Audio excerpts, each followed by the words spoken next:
Garland, my call sign is Shark, and I'm the Commandant of the Air Force Weapons School, located out here at Nellis Air Force Base.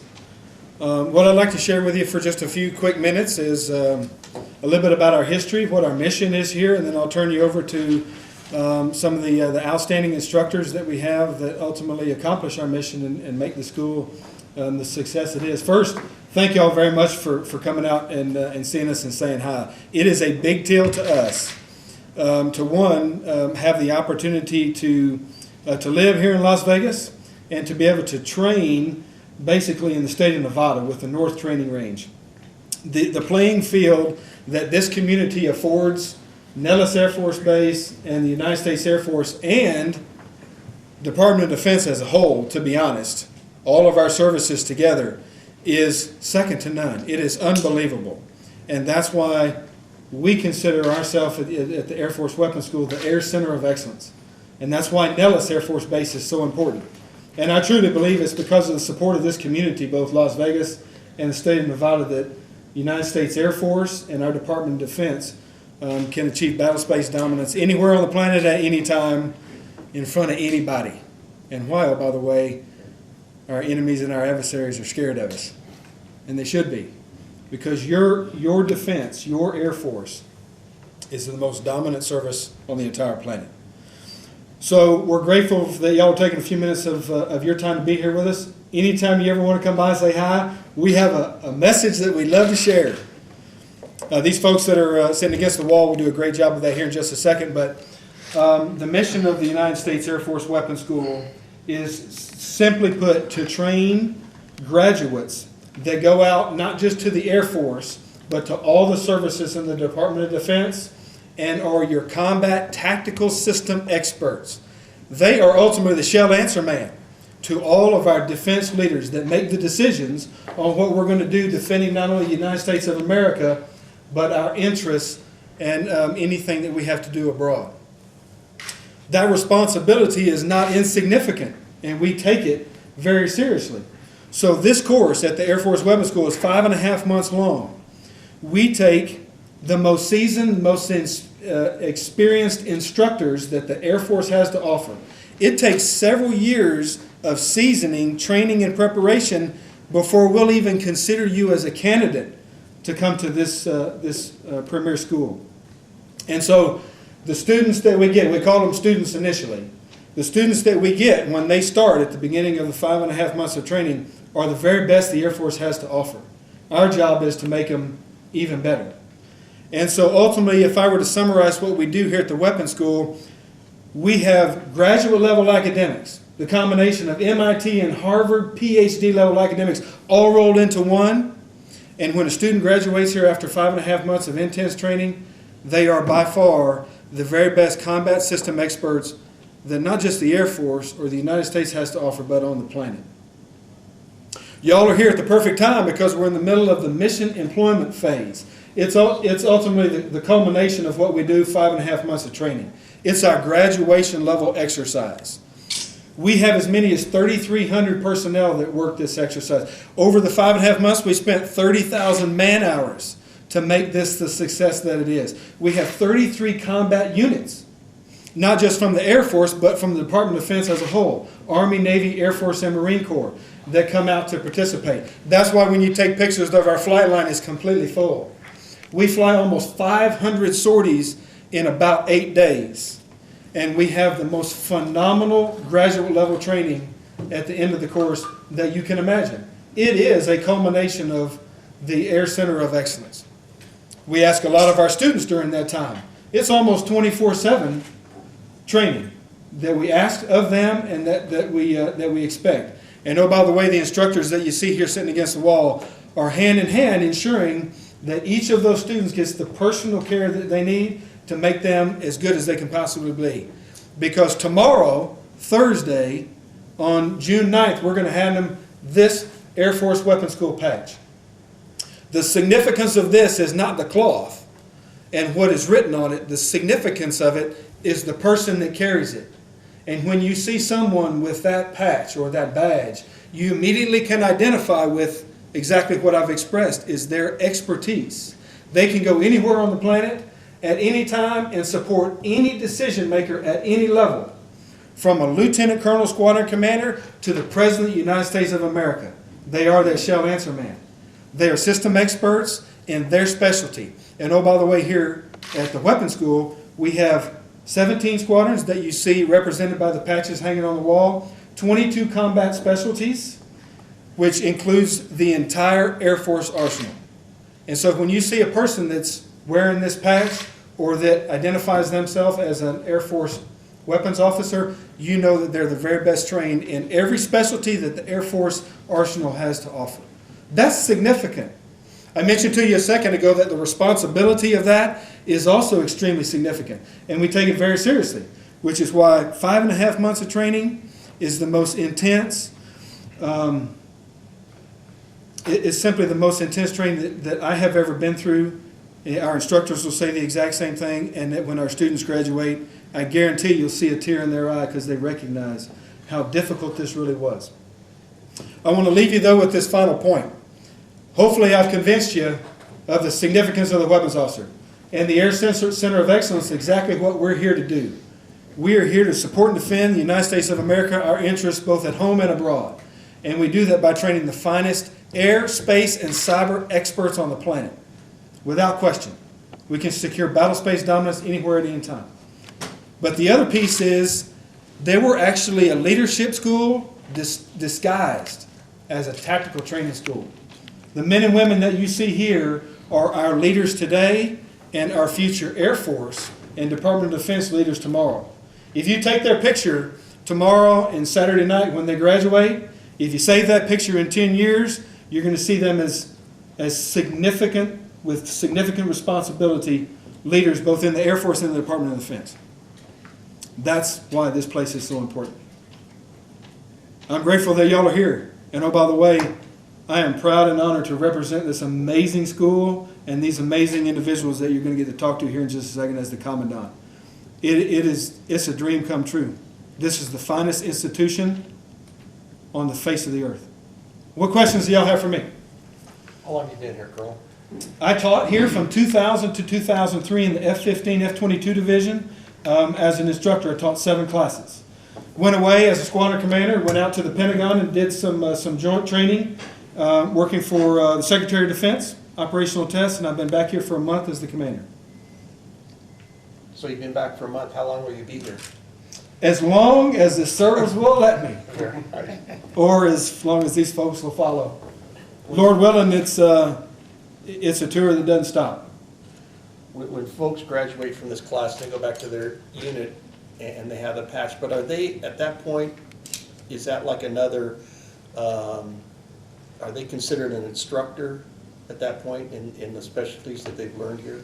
Like I mentioned to you a moment ago, when we're selecting candidates to come to this school, they're already instructors. Oh, I see. They are the most talented, the most prepared instructors that the Combat Air Force has to offer. That's why we take them, and it's a very competitive process, very competitive. Small percentage of who apply get here across all of our specialties. But we bring them in, and then we take them from the master's level degree to a PhD level degree 10 times fold, right? I use the acronym or the analogy, MIT and Harvard all put together in one. I don't even think that does it justice. When you go through, and I'm excited for you to talk to these folks, when you go through, it is all that you can do. It is all you can handle, and we do that for a reason. Because if you can handle this level of tactical expertise for United States Air Force and for United States of America, then you can dominate anything that you do. So when a graduate is done, and they'll be done tomorrow night, we hand them their patch. A tear in their eye, a pat on their back. And Saturday down at Flamingo, we're going to graduate them, and they're going to come walk across the stage. I'm going to shake their hand, hit them on their back, and hand them that diploma. And from that moment on, they will always go to bed at night as United States Air Force weapons officers. They are trained instructors at the highest level. They're Air Force and United States military leaders, expert tacticians, and they only continue to perpetuate that excellence and expertise wherever they go. That's one of the reasons that we're so, that we take so much time and focus so much on attention to detail here at this institution is because when we send that graduate out to the Air Force or to be an advisor to a senior leader, they are representing us here at the school. They are now an extension of us. And so they have that expertise that we hold so dear here at Nellis at the Weapons School, the Air Center of Excellence, and that is just propagated all the way out across the entire military structure. Whoever needs to have a question answered, if they find somebody that has a patch or is identified a United States Air Force weapons officer, they grab that person. It's an entire room full of people like this. The room is all cleared. The decision maker sits back in his chair and he's looking at one person, and it's the Air Force weapons officer. And they go, I have a problem with this.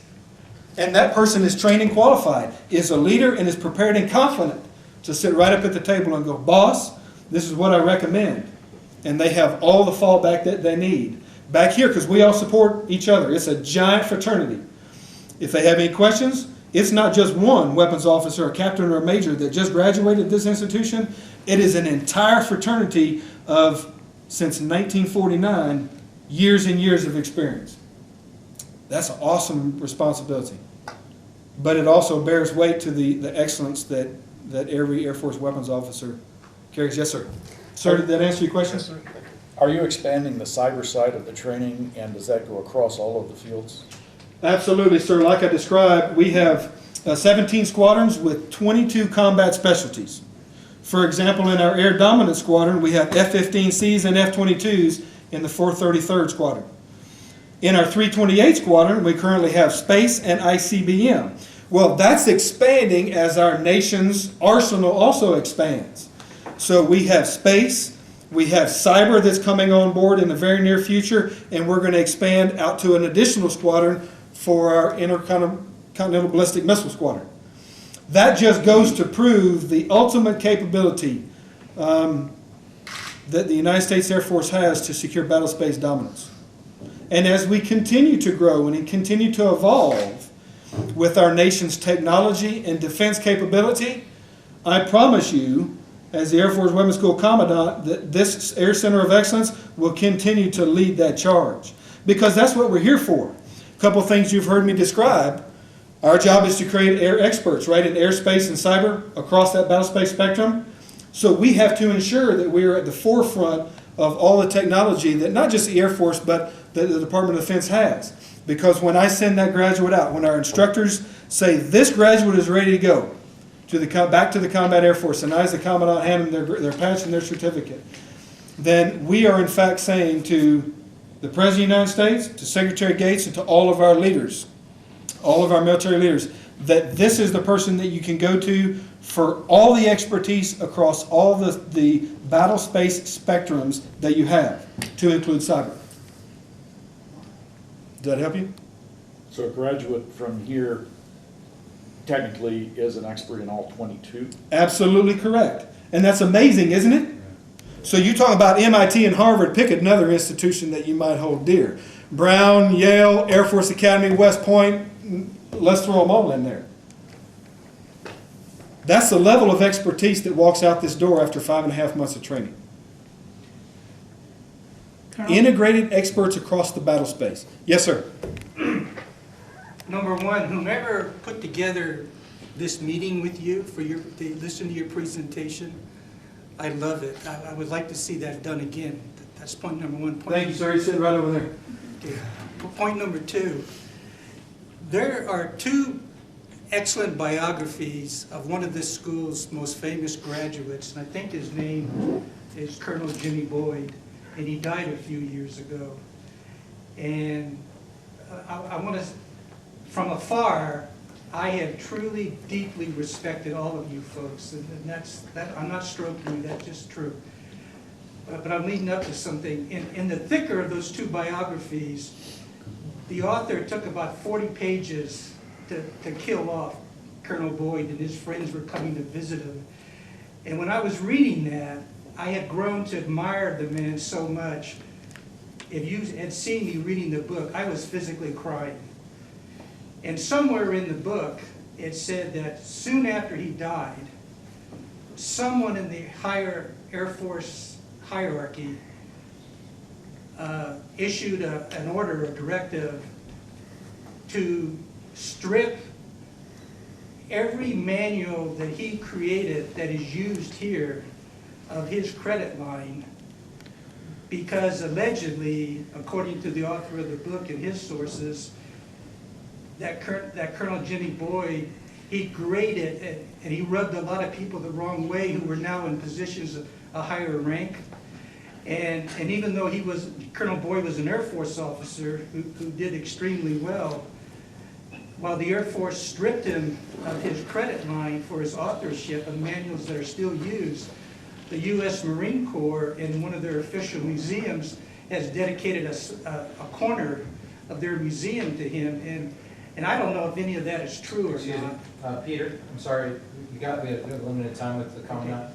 If you've got But a just- question, can you go ahead and ask? To what extent is that true? And if it is true, I mean, he's one of your greatest graduates and he contributed a lot. I just think it'd be nice to give him back the credit.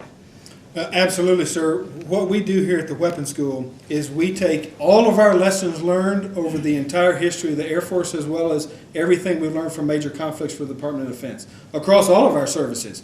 And every hero, every individual that has basically taught us the gospel is all incorporated, right? Because that then supports our PhD level instruction. That's why it's deemed exactly the reason that you were moved when you read that book. When you're talking about the Air Force and the Air Force Weapons School, the level of expertise is so significant it's almost difficult to get your mind around. Both Colonel Boyd, a hero, Robbie Reisner, also a hero. You see his statue in our hallway, and we have an award dedicated to him. All of those patriotic individuals, we consider them Air Force heroes. We have learned from them all the way through our 62-year history. We consider it a legacy. And every single one of those individuals have helped us make us what we are today, and him included. Colonel, Thank you for the question, though, and thank you for I may your have motivation asking and anything. inspiration. What's Yes, your sir. evaluation of the capabilities of the current Soviet Air Force? Well, that's not my job to talk about. Okay. My job is to tell you how ready we are to achieve battle space dominance anywhere, anytime. Understand. And so that answers your question, I think. I will also tell you that our job is to be prepared to fight any battle at any time against any enemy. And so a wise man would be prepared and would know his enemy like he knows himself. I believe General Robert E. Lee, actually had a phenomenal quote that said that. Yes, he did. An honorable man is always prepared when he knows what the enemy expects of him and what he can expect of the enemy. That's what we do here, except we teach it at the highest level possible. I'd like to add something to that as well. I mentioned earlier that we're very grateful for Las Vegas, the community, for the state of Nevada, the opportunity to basically work on the greatest field of battle that we could possibly train on north of town. The Northern Training Range affords us the most phenomenal, the most combat mission realistic training that you can imagine, with the exception of actually being in live combat. That's what we simulate every day. And especially when we hit the mission employment phase, without that capability, the Air Force would not have the might that it does. I'm convinced of that.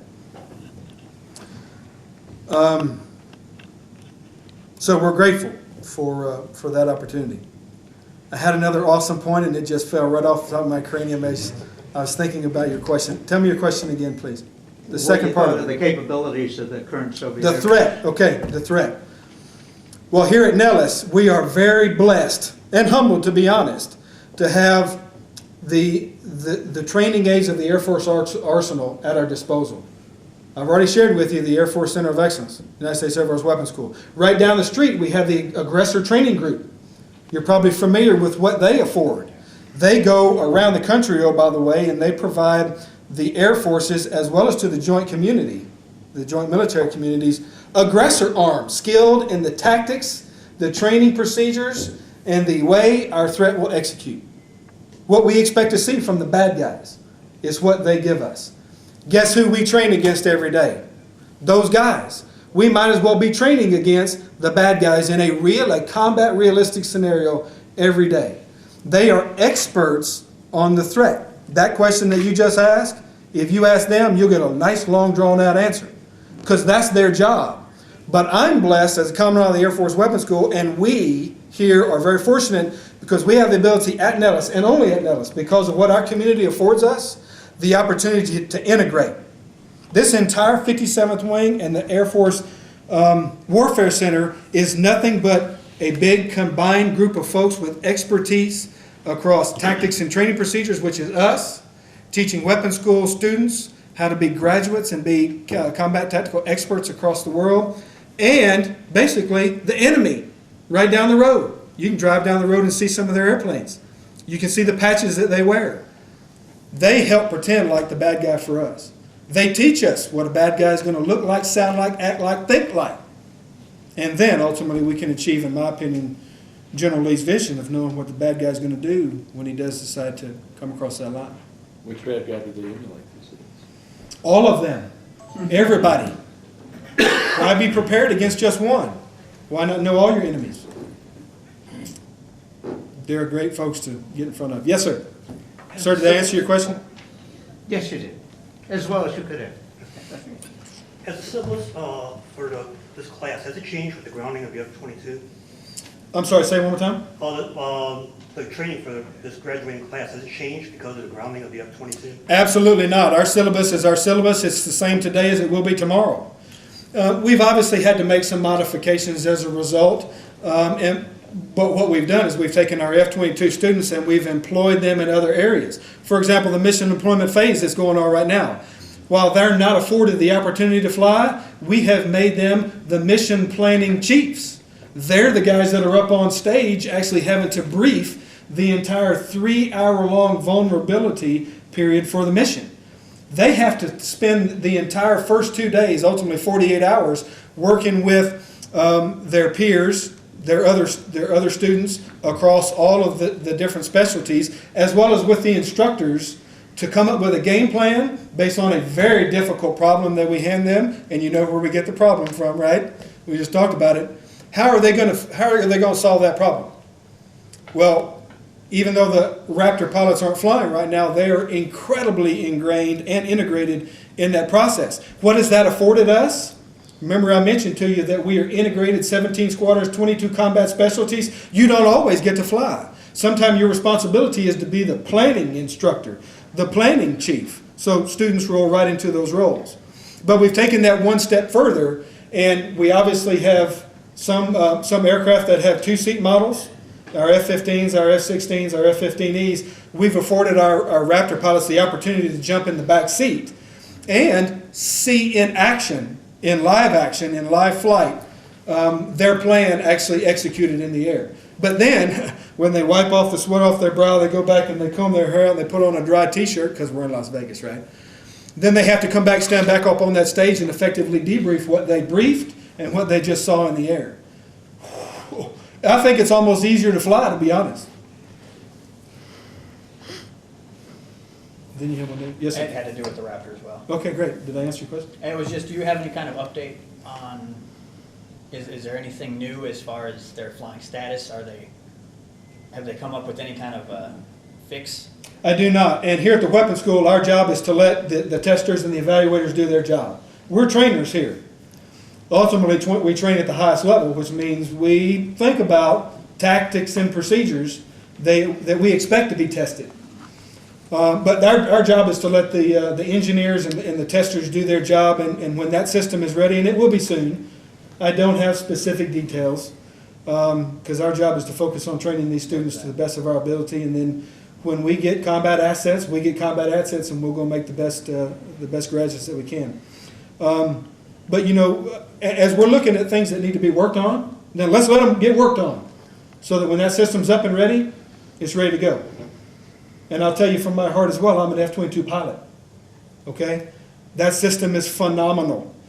It is so dominant, it's difficult to put into words. I'm sure y'all have heard people talk about it. But speaking from a pilot that's had the opportunity to employ with that airplane, it is second to none, without question. So if we're experiencing a minor hiccup, That's just a minor hiccup. Let's fix it and let's get on with it. Because if we ever call on that system to integrate with the rest of the arsenal we have, Lord help our enemies. I'm here to tell you. Yes, sir. What is the current reason for grounding the F-22 Raptor? My understanding, the current reason for grounding is based on the oxygen regulating system. It's called OBOGs. You can get some more details on the specifics of that, but from a big picture perspective, it has to do with how the pilot is able to effectively breathe so that he can fly the system. Thank you. OBOGs, onboard oxygen generating system.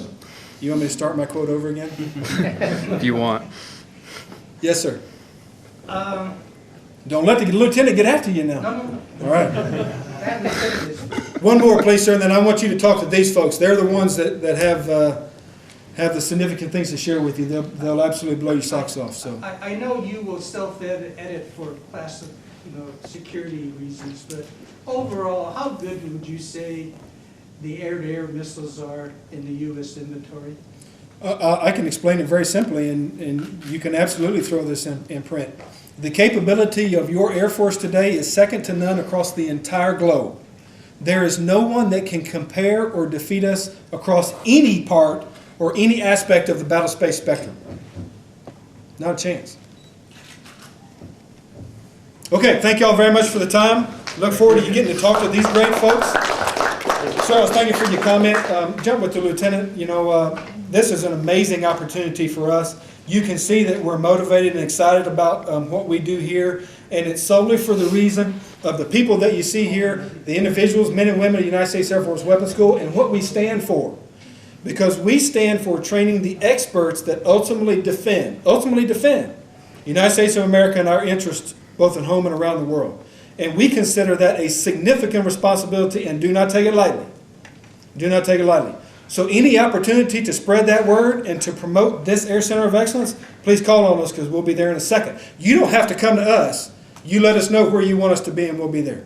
All right? Thank you all for the time. Thank you. Thank you.